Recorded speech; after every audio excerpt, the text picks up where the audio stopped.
Hello, I am Colette, and welcome to What's the Word? And today's edition of Events in African American History for February 23rd.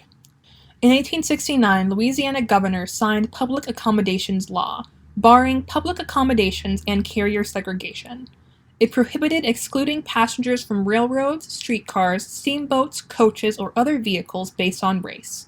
It allowed for a person's removal if they did not pay the fare or engaged in disorderly conduct or committed an act that injured the business of the carrier. The penalty was forfeiture of the license and closing of the place of business. In 1870, Hiram R. Revell became the first black senator in the history of the U.S., filling a vacant Senate seat. Revell served from February 23rd of 1870 to March 3rd of 1871. In 1892, H. A. Baumann received a patent for making flags. In 1892, P. D. Smith received a patent for the grain binder. In 1895, William Hurd, AME, minister and educator, named minister to Liberia. In 1960, F. M. Jones received a patent for the thermostat and temperature control system. In 1965, Constance Baker Motley is elected Manhattan Borough President, the highest elective office held by a black woman in a major American city. In 1968, Wilt Chamberlain becomes the first NBA player to score 25,000 points.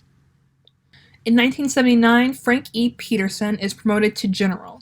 He is a retired United States Marine Corps Lieutenant General. He was the first African American Marine Corps aviator and the first African American Marine Corps general.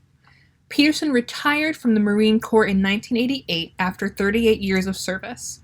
Quote, at the time of his retirement, he was by date of aviator designation the senior ranking aviator in the U.S. Marine Corps and the United States Navy with respective titles of Silverhawk and Gray Eagle.